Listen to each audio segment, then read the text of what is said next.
혼란한 정치 이야기를 술술 풀어보는 송국근의 혼술입니다.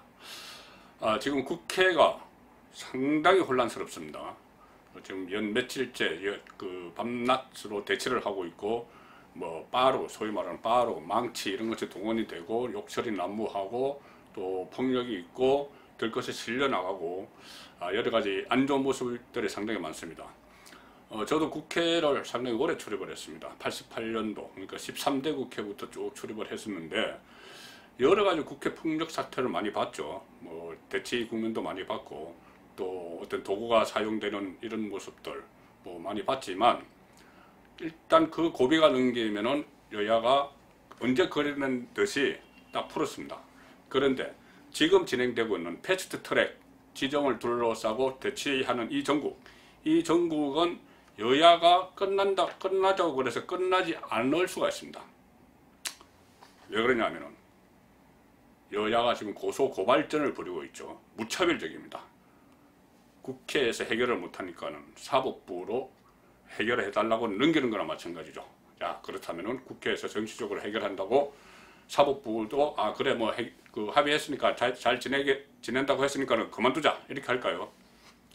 그렇지 않는 이유가 있습니다. 자, 설명을 해드리겠습니다.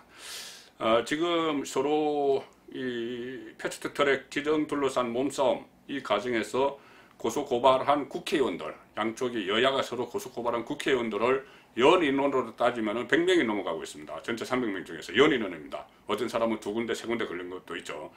자, 민주당은 한국당의 나경원 의원을 포함해서, 나경원 원내대표를 포함해서 국회의원 18명, 그리고 보좌진 2명을 국회 회의 방해죄, 또 공무집행 방해죄 이렇게 해서 고발을 했습니다.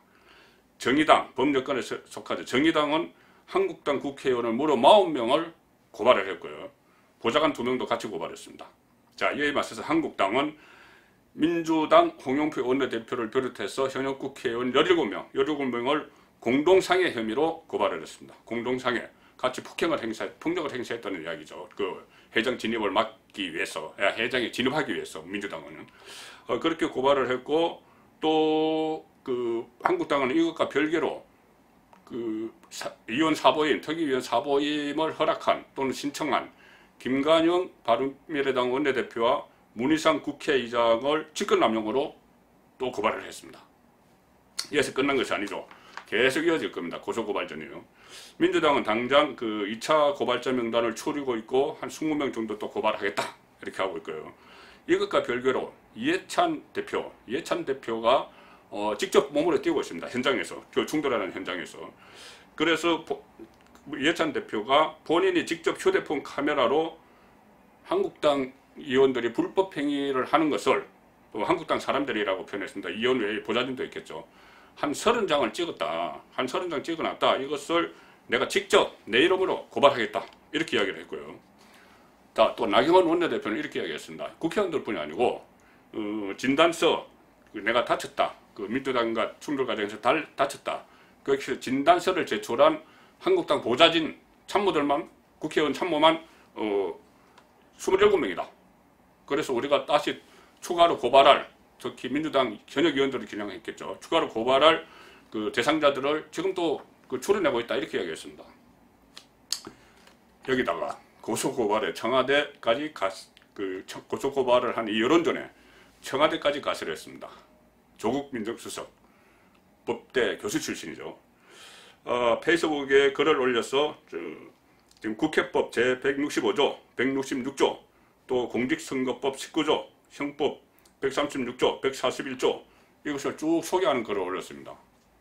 물론 한국당이 이것을 위반했다고 직접 이야기는 안 했지만 한국당을 겨냥해서 법안을 올려놓은 것이죠. 그 법안들을 간략하게 살펴보면 뭐 이런 겁니다. 국회법 같은 경우는 국회 선진화법에 의해서 국회에서 어떤 폭력을 행사하거나 하면은 5년 이하의 징역 또는 1,000만 원 이하 벌금, 또 더 심하고 직접적으로 문서를 파괴하거나, 또 이번에 뭐 팩스 파괴 이런 게 있었죠. 폭행을 해서 상처를 입히고 이렇게 되면은 7년 이하 징역, 2,000만 원 이하 벌금, 이 상황을 쭉 설명을 했습니다. 그리고 공직선거법 또 19조를 설명을 했는데, 이것은 뭐냐면은 피선거권이 없는 자에 대한 규정입니다. 여기 보면은 국회 선진화법에 의해서 국회의 방해죄를 범해서 500만 원 이상 벌금형을 선고받으면은 5년 동안 출마를 못합니다. 그리고 그것보다 심한 징역형, 그러니까는 그 이상의 10년의 징역형을 받으면은 10년 동안 또 출마를 못하게 되죠. 자, 이런 것을 쭉 조국 민정수석이 설명을 해놓은 저희는 뭐 뻔합니다. 이러다가 당신들 다음 국회에 출마 못해, 이 이야기죠.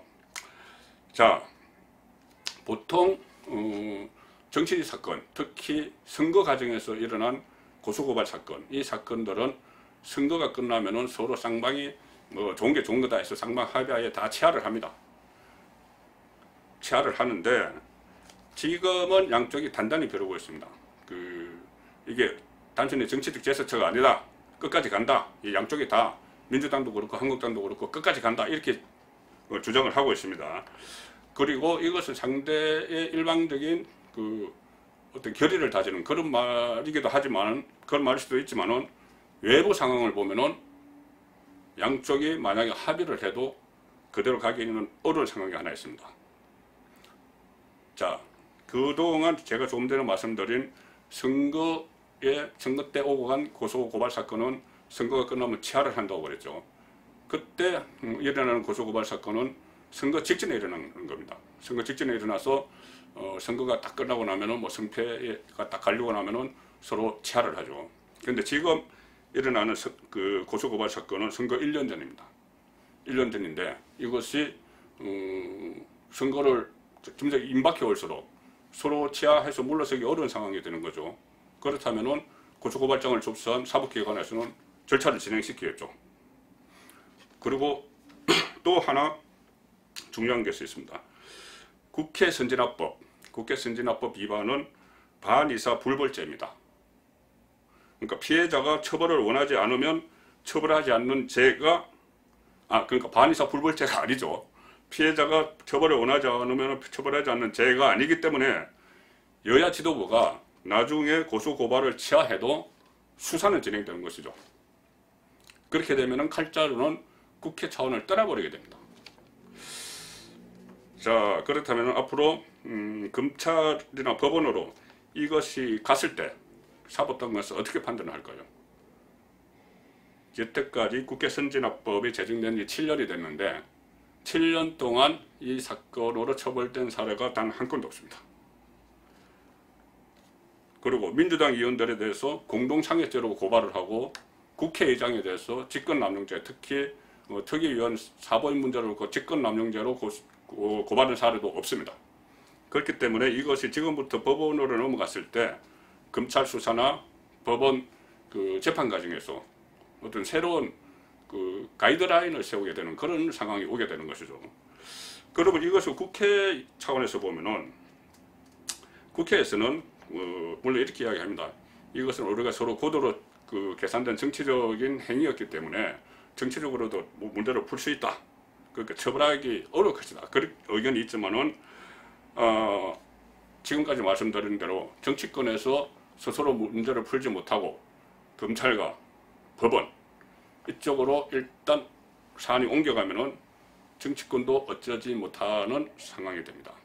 그러면은 결국은 진행하기에 따라서 내년 총선에서 출마하지 못하는 현역 국회의원들이 대폭 늘어날 가능성도 있고, 그 과정에서 사법당국에서 선별적으로 처리를 하게 되면 또 여야가 차별을 받았다, 야당 탄압이다, 이런 또 새로운 주장이 제기될 가능성, 그런 여러 가지 논란거리를 지금 논란거리가 남겨두면서 여야는 계속 대처를 하고 있는 그런 상황입니다.